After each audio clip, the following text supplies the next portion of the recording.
Hey guys, welcome to another episode of Zach's Credit Card Guide. This week we're talking about a really easy tip to help you keep track of which card to use for which transaction.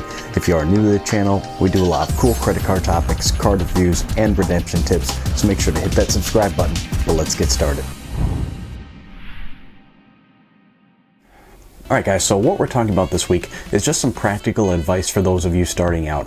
What we're going to talk about today involves downloading 2 free apps. These are available on both Apple and Android, and the process remains largely the same. We'll demonstrate on the iPhone here, but again, these apps work the same on both. The only difference will be in the end and how you implement it.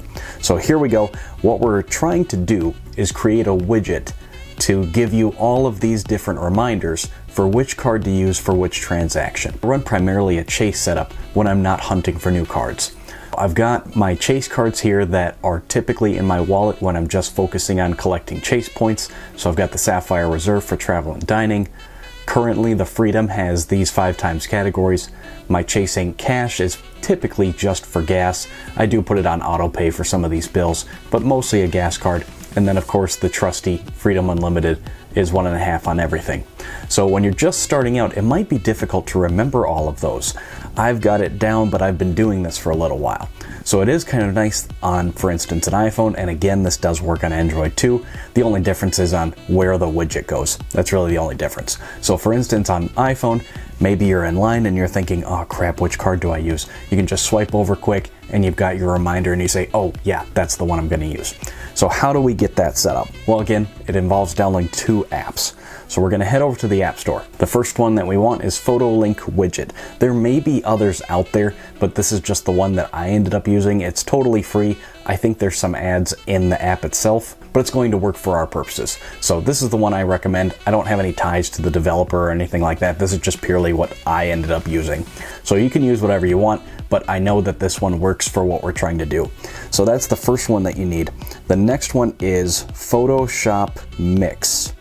Now this one, I don't really know what else it's for, but again, this is just another one that's going to work for what we're trying to do. So download both of those. Adobe Photoshop Mix is available on both Apple and Android. The Photo Link widget is only Apple.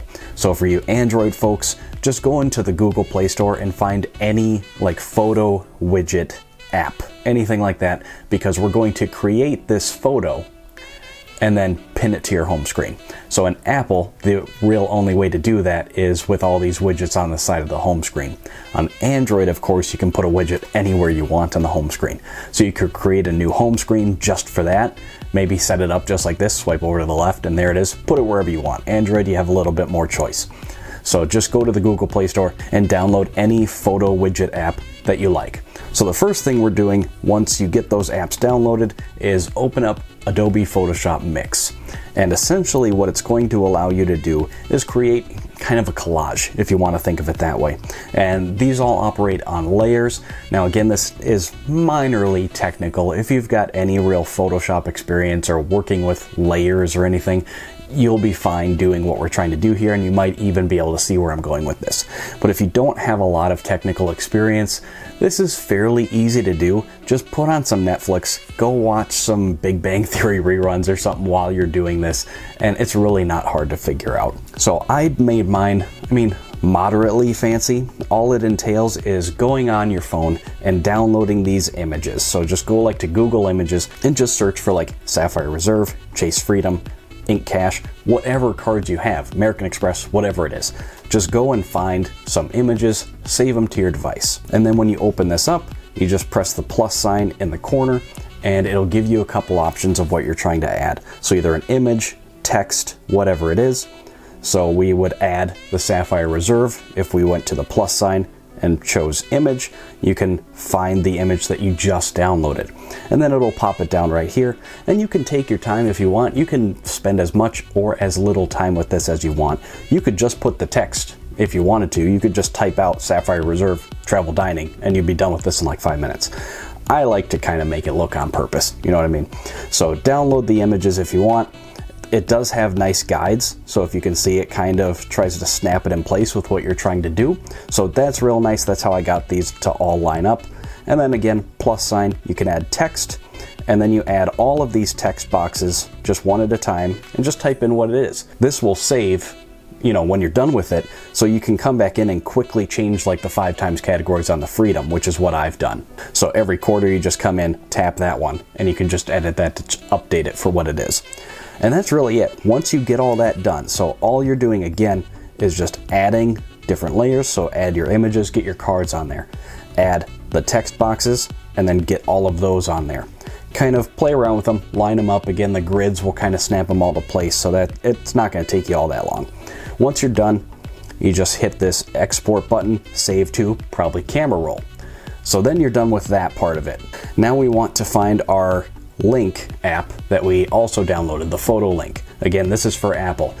Right now on Android, you're going to use whatever photo widget app you find on your own. You're just going to add a new page and find the photo that you just exported from the Photoshop. So you're going to find this photo in the photo link app. Once that's done, so here it's all uploaded, I've created this little page, right? So I've already done this, obviously.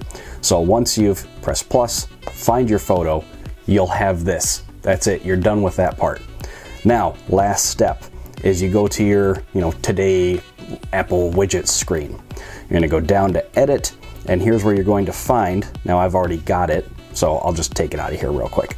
So you'll find your photo link. I've got all sorts of stuff on here.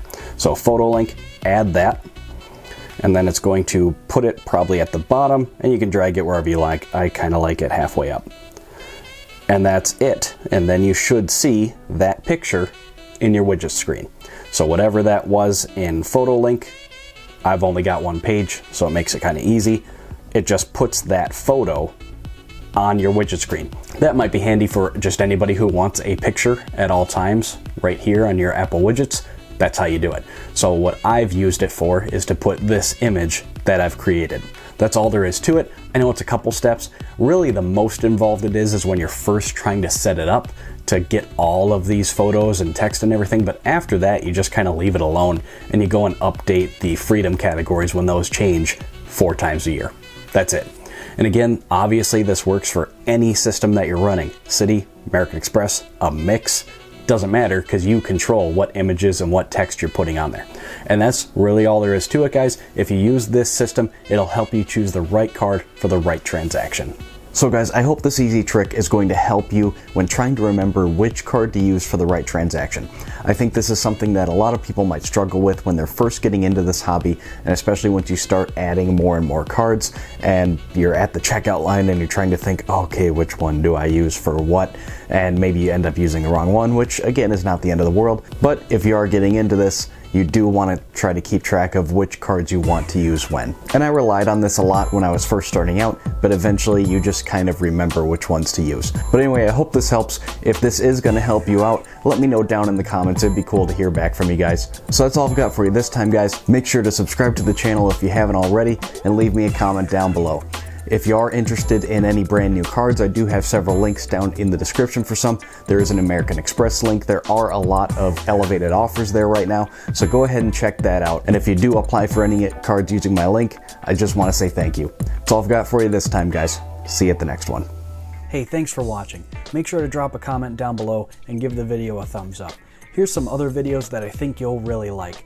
Make sure to subscribe to the channel so you don't miss any future videos, and I'm on Facebook and Twitter as well. See you at the next one.